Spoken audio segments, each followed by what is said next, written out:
Perry, Ohio, December 8th. A 20-year-old housewife who had been wed only a year to her wealthy young husband today had calmly recited how she bound his hands and legs while he slept and then beat him to death with a hammer. The woman was Mrs. Velma West. The victim was Edward West, 26, the son of a wealthy tree nurseryman. West's body was found at his home yesterday, battered almost beyond recognition. A series of domestic quarrels had preceded the murder. Mrs. West confessed, police said. Mrs. West's early story, tending to show she could have had nothing to do with the murder, was an enigma to police. She showed she had been in Cleveland Tuesday night when West was murdered and had attended a bridge party at a friend's home. Wife has a good alibi. This was found correct. The friend, Mrs. Catherine O'Neill, said Mrs. West had amazing luck. She won all evening. She seemed to have marvelous luck, and her score was the high for her table. After we finished playing cards, she sat at the piano and quietly played a number of pieces for us. One of them was, "I'm tired and lonely for home," while another was, "Missing you, dear." It was just before the bridge party, according to her confession, that she killed her husband, then motored alone from her home in Perry to Cleveland.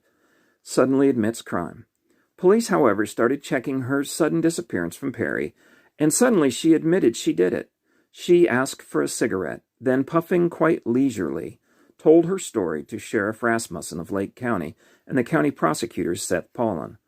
The warrant will be asked for the young woman today, and authorities indicated they would call a special session of the grand jury to investigate the woman's story. Mrs. West is a trim, blue-eyed, blonde slip of a girl scarcely out of her teens, a girl with superb mental poise. Her husband was a strapping six-footer, once a football player and popular in Lake County social circles. The killing, according to Mrs. West's story, as related by officers, took place in the bedroom of the West cottage on West's father's spreading estate near the city limits.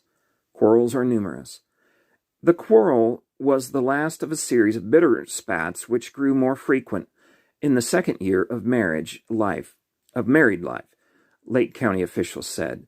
Throughout the grilling, she maintained her ironclad alibi that she had been playing bridge at the home of a friend in Cleveland. But at the end, as Lake County officers related the story, she tripped on a simple question. "But why did you leave the back door wide open, Mrs. West?" Then she broke down, they said, and replied, "All right, I'll tell you the story. I killed him after a quarrel." Troy Daily News, Thursday, December 8th, 1927.